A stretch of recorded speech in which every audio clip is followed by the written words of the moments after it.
My name is Meg. I'm a mom who works part-time with a son in 8th grade. I live with my husband, Kenny, and our son. We might seem like a very ordinary, peaceful family at first glance. Recently, however, we've been struggling with the issue of living with my mother-in-law. Since my husband is the second son, I thought we were free from the obligation of living with his family. However, we can no longer afford to be so naive. The reason is that my brother-in-law's family, who had been living with my mother-in-law for many years, moved out. The reason was due to my mother-in-law's bullying towards my sister-in-law. My sister-in-law reached her limit of endurance, and the situation escalated to divorce issues. However, my brother-in-law chose to stay with his wife, submitted a transfer request at work, and moved out without telling us where. I only meet my husband's family once a year, and had little to do with my brother-in-law and his wife. But even I noticed that my mother-in-law was not treating my sister-in-law well. Even someone like me, who only sees her once a year for a few hours, could tell. So, you can imagine how much worse it must have been for my sister-in-law, who faced it every day. It's beyond simply feeling sorry for her. I secretly supported my brother-in-law and his wife's decision. And yet, why does that mean we have to live together now? My mother-in-law is still young and healthy, not at an age where she needs care or constant companionship. Their home isn't that far away, so we could easily rush over if something happened. More importantly, while my mother-in-law doted on her eldest son, she was indifferent towards my husband, her second son. We were practically invisible at family gatherings. So, why bring up living together? It all boils down to my mother-in-law's pride. That's the only reason.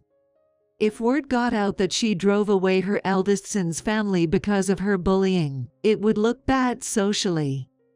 She had been boasting about how happy she was that her eldest son took care of her, all while bad-mouthing his wife to the neighbors. Now, she can't bear the thought of living alone. She might list various reasons, but that's the bottom line.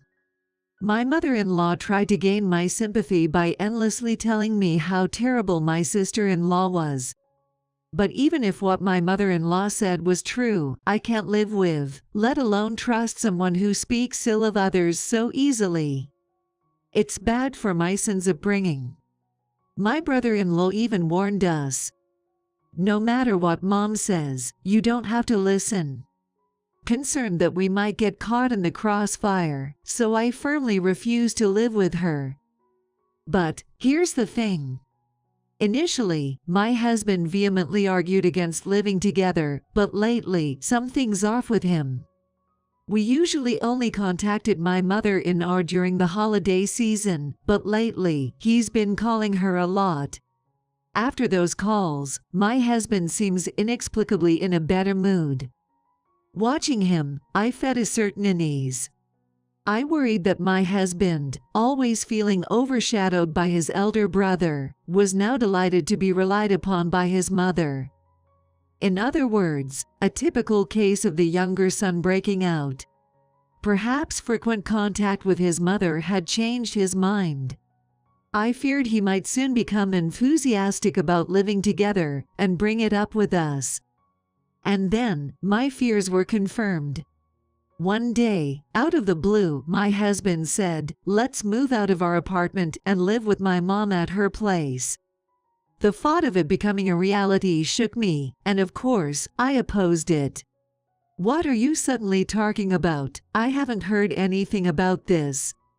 "That's why I'm telling you now. Mom's getting old, and she must be lonely. I've already discussed it with her, and decided." Decided what? There's been no discussion with us. It's troubling to be suddenly confronted with this. It turned into quite the argument, but my husband's mind was set on living together, and he wouldn't listen to me. After much thought, I mustered the courage to contact my brother-in-law. To my surprise, he offered to come over with his wife and try to convince my husband.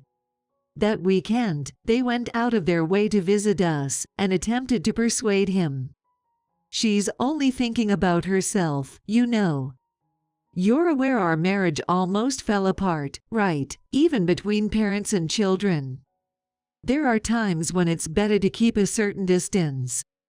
Plus, Mom is perfectly healthy and can live on her own just fine. Above all, what about Meg's feelings? Yes, you've heard what I went through with your mill, right? Do you intend to let Meg go through the same thing? That's right, you should put your own family first. Getting swept away by sentiment could ruin your life. Aren't you troubling Meg right now? My brother-in-law and his wife advised firmly, sharing their own experiences. But brother, it might not have worked out for you, but you and I are different. How will we know unless we try? Meg might be anxious now. But I'm sure it will work out, I believe it. He countered with nothing but baseless emotional arguments, making no progress in the discussion. Watching my husband dream of living with his mother, I realized he didn't just want a family, he wanted a mother. He couldn't understand why anyone would stop him from getting what he always wanted, becoming stubborn. Thinking this way, I felt resentment towards his mother for raising him like this, and sympathy for my husband. But that's a separate issue. There's no way I could just agree to live together. I must stop this at all costs. I can't just give in either. Anyway, I'm opposed. If you insist, then you go back alone. I'll stay here with Matt. Are you saying you want to divorce me? I'm not jumping to extremes, am I? But I feel like I have to consider that possibility. At that, my husband's eyes widened in anger. Who's going to support Matt if we split up? Your earnings can't even cover the mortgage here. If you're going to take that attitude, I won't pay for it either. Using living together as a threat, I have qualifications too, so I'll manage somehow if it comes to it. Damn it. My brother-in-law stepped in to prevent my husband from getting any closer, saving us from a huge fight, but our discussion remained at an impasse. I asked my son what he thought, and he said, I'm not comfortable around Grandma.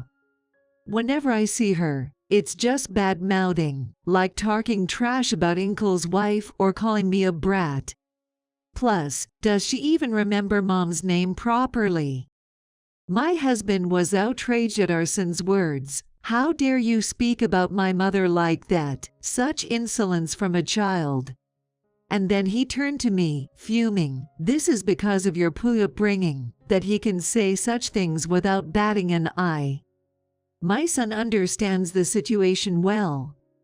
When he was born, my mother-in-law showed no interest. Even when we visited during the holidays, she acted as if she couldn't care less, always focusing on her eldest son. There's no way he could feel attached to such a grandmother.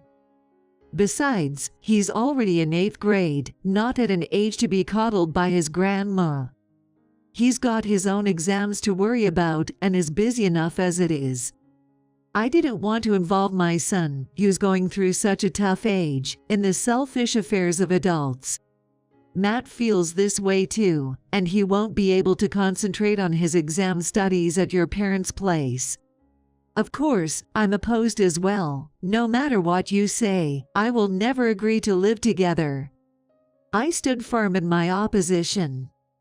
For a few days, there was a tense atmosphere between my husband and me, and I hoped the idea of living together would just disappear.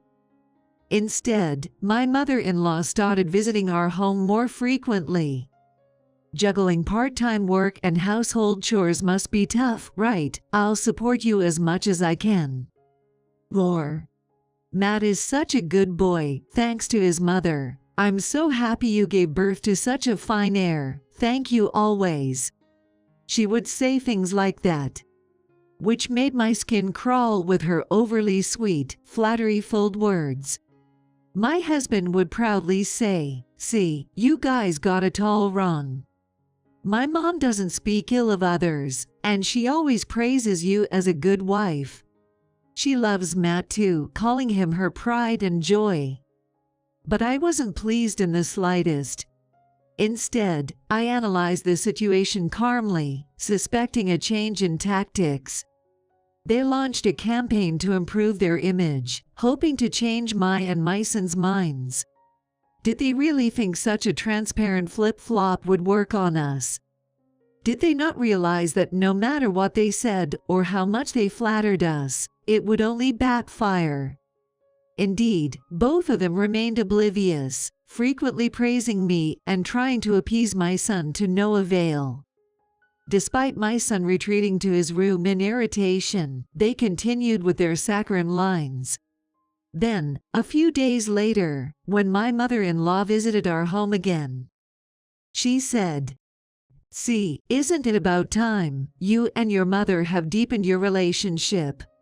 And any misunderstandings about her must have been cleared up by now, right?" Internally, I braced myself, thinking, so it has finally come to this. I've thought about it these past few days, and I've concluded that living together is not possible. Since we're not far away, we can visit if something comes up, and I believe it's better to maintain our current relationship as it is. When I spoke so firmly, the expressions on my husband and his mother's face changed drastically. "What? I've been trying to deepen the relationship with my mom for your sake and Matt's, and this is how you talk to me? That's right. How dare you speak like that, given your place as a daughter-in-law, after we've been so kind to you?" Exactly. Apologize to Mom. Given your place as a daughter-in-law. They seemed completely unaware that this remark had exposed my mother-in-law's true feelings. "What you just said to me, mother-in-law, that's everything. You viewed your sister-in-law in the same way, didn't you? And of course, me too. Being kind for a few days doesn't make for a decision that affects a lifetime." Facing their further raised eyebrows, I didn't flinch in my rebuttal. "How audacious. I am your husband's mother, you know. Normally, you should be bowing deeply and asking to live with us. Saying you're better than a first son's wife who can't have children. You should be grateful." What thoughtless words. When I picture my brother-in-law's wife's face, I felt rage toward my mother in awe surge instantly. "Have you always said such awful things to my brother-in-law's wife? Were you driving her into a corner? Do you not realize how terrible you've been? What's wrong with telling the truth? There's a time for truth and a time for silence." Raising my voice involuntarily, my mother-in-law glared at me with bloodshot eyes. "Your brother abandoned his mother, you know. Are you defending such a traitor's wife? We're family here. You're just as heartless as they are." That's right. The only pathetic man under his wife's thumb is my son Kenny. You're his wife, so you should obey. While nearly at a loss for words, with the two of them being so irrational, I let momentum carry me as I pushed them out the door and locked it. "I'll call the police if you make a scene. Just go back to your family home and get along for today." Yelling this through the door, the sound of a kick against it echoed.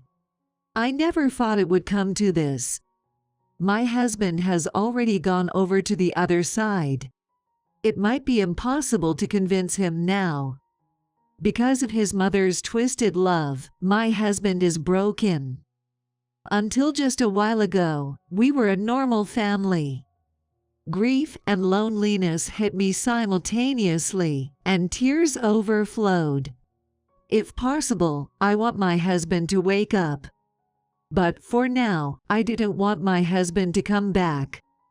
I honestly told our son what happened when he came home in the evening. Then he said, "I didn't realize things had gotten this serious." But Dad's clearly not himself right now, and honestly, the tense atmosphere at home is unbearable. If you think it's too much, Mom, I'm okay with you guys getting a divorce. Nobody turns into a delinquent just because their parents divorce these days. A lot of my friends have divorced parents. It's just the times we live in. I've actually been considering that. Are you really okay with it? Yeah, it'd be more bothersome if you didn't divorce for my sake. What is my son thinking? Are these his real feelings? Is he hiding that he's actually hurt inside? It's hard to truly know what a teenager is thinking, but it pains me to have him caught up in this. Speaking of which, I need to prepare for the school trip the week after next, so I'll need some money. My son said, shifting the conversation. I had completely forgotten about it amidst all this chaos, but he had been looking forward to it. It's his last memory of middle school, and I don't want to send him off in such a tense atmosphere at home. That's right, make sure you take care of yourself, I said to him with a smile. My husband came back for the time being, but we had no real conversation. He would talk in front of my son and me, as if to himself, about how wonderful his mother is and how great it would be to live together, but neither my son nor I responded to that. My husband got angry at our silence, mumbling complaints, but I didn't let it get to me. I could consider divorce. My son had said that to me. For myself, continuing this life is painful. And if my husband won't bend on living together, maybe seriously considering divorce is the only option. Yet, there's also a part of me wondering if it's really okay to break things off for such a reason. If possible, I want to find a compromise that we both can agree on. The best outcome would be if my mother-in-law could stop her fixation on my husband. Is there any good way to handle this? These were the thoughts I had been pondering. In the end, we reached the day of my son's school trip in such a state. Bye, I'll be off then. As I waved goodbye to my son, who left with enthusiasm, I felt an awkwardness and a sense of vulnerability about spending the next 3 days alone with my husband. However, just 30 minutes after my son left, the front door burst open with incredible force, and my son rushed back in. What's wrong? Did you forget something? I asked in surprise, as my son slammed his bag down onto the floor with force. His face was pale, and he looked like he was about to cry any moment. What happened? Confused, I watched as he stared at his bag and muttered, "You'll understand if you look inside." Rushing to open it upon his words, I was left speechless by what I saw. What is this? Inside wasn't my son's travel luggage, but the bag was crammed full of oranges. Why? I have no idea. Why did this happen?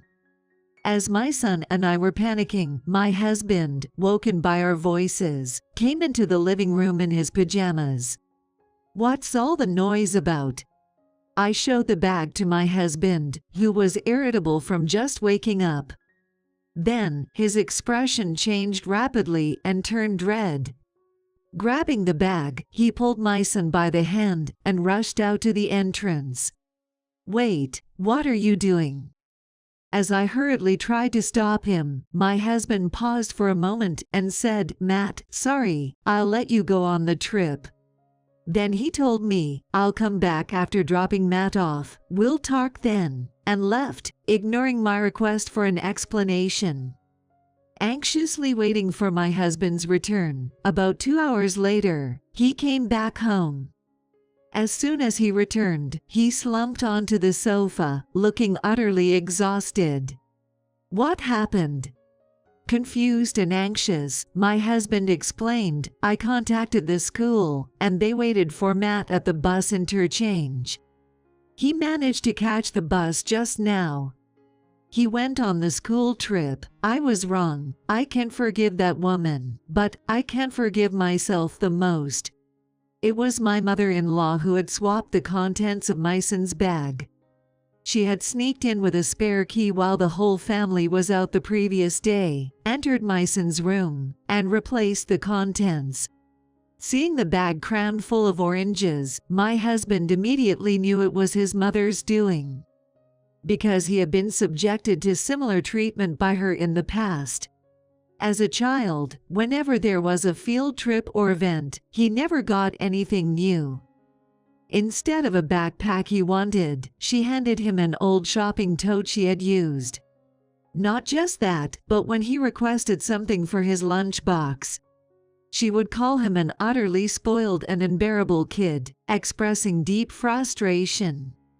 And when he was in middle school, on the eve of a school trip, after an argument with his mother, she took revenge by swapping his luggage and stuffing his bag full of oranges.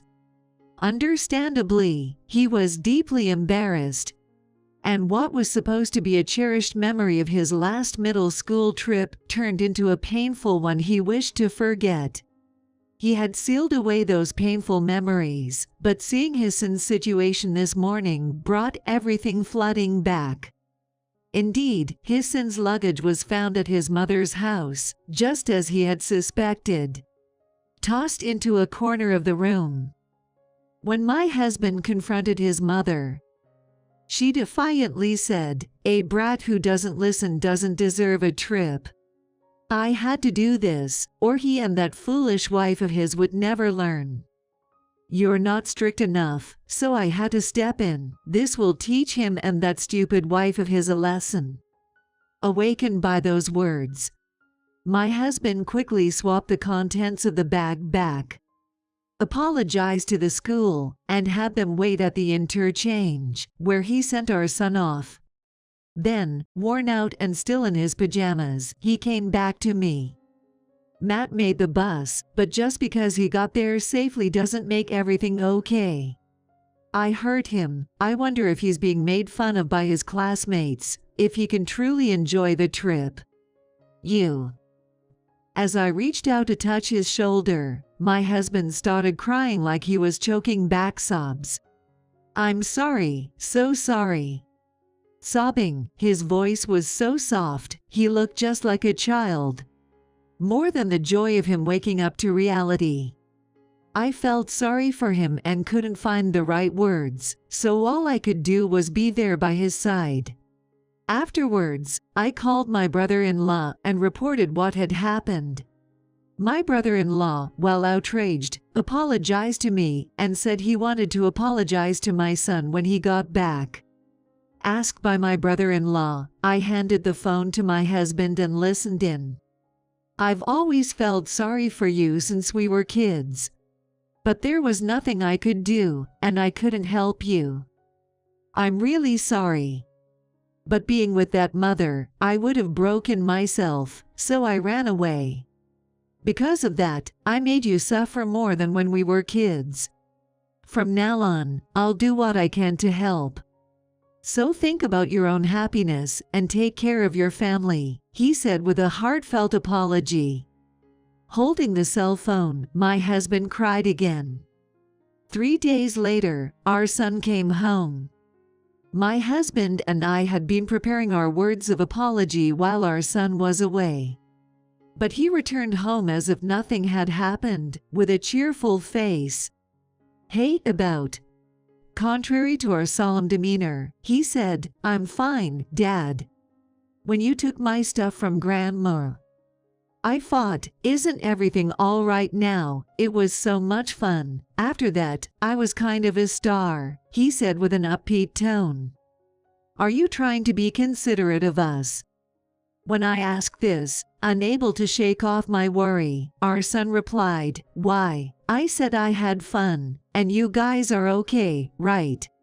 I believe by you guys, he meant our marital issues.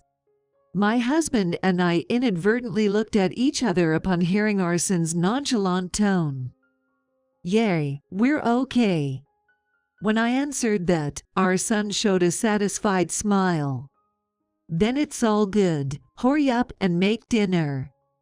Somewhat taken aback, my husband and I ended up laughing when our eyes met. After that, we once again informed our mother-in-law that we refused to live with her. Then she lashed out more than ever. "Why would you betray me too? Both my sons fooled by a daughter-in-law. What am I supposed to tell the neighbors? I've already told everyone we'd be living with my younger son's family and the grandkids. They were all so jealous.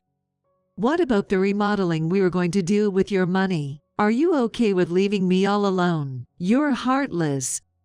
Who would want to live with someone who curses when things don't go her way, swaps things in her purse, and easily takes away others' joy and freedom?" I couldn't understand how she could do all this and still think we would obey her. "Mom, no matter what you say, my feelings won't change.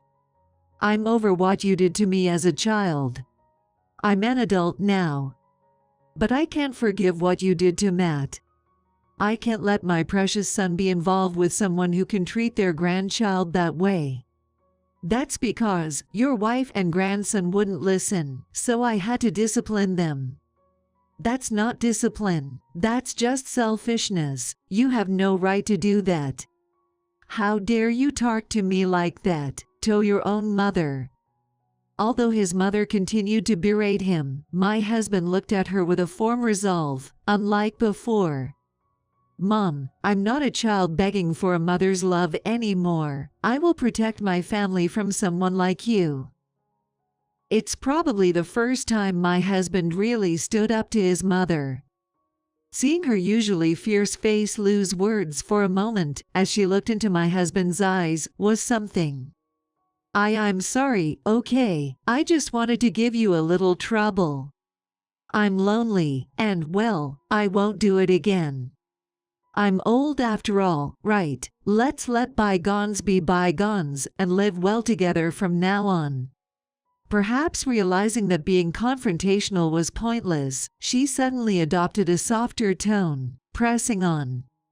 "Hey, I'm sorry to you too, okay? So, please don't look at me with such a scary face." She started sweet-talking me as well, but I was already sick of it. "I share Matt's sentiments. I can't forgive you for what you've done to your son, and I can't live with you." "Don't say such things. We're family, aren't we?" Just as I was about to respond, Matt opened his mouth. "Mom, can you even say my wife's name?" Caught off guard by her son's abrupt question, my mother-in-law looked away, flustered. "How come, Mary, Mia, something with the M in it, right? Oh, Maggie." Before she could finish, her son sighed deeply. "All wrong, Mom, you talk about family, but you can't even remember my wife's name properly. That's how little you care. It's clear evidence you've always been indifferent to me." "What? No, I just mixed it up by mistake." That's the end of this conversation. I won't be coming here anymore. Cutting off his mother's words, he stood up. "Just wait a minute." Ignoring his mother, who was desperately trying to follow, my husband took my hand and quickly left his parents' house. In the car on the way back, I said, "Hey, my name was right at the end, wasn't it?" "If she couldn't say it first try, it's already a fail," he said, keeping his eyes on the road. In the end, his mother really didn't understand anything about him. She didn't even try to. He must be hurt. For a moment, he must have been overjoyed to have his mother's love all to himself, only to run wild and be betrayed again. But we'll be okay now. As I looked at his profile, I thought about how I'll try my best to fill the void in my husband's heart from now on. After that, we moved and didn't give my mother-in-law our new address. Rumor has it, she went around bad-mouthing us and my brother-in-law and his wife, claiming she was the one who cut ties, fearing that being abandoned by us would become known around the neighborhood. However, the more she talked, the more it backfired. People started saying, well, no one would want to live with such a mother-in-law anyway, and now she seems to be quite isolated.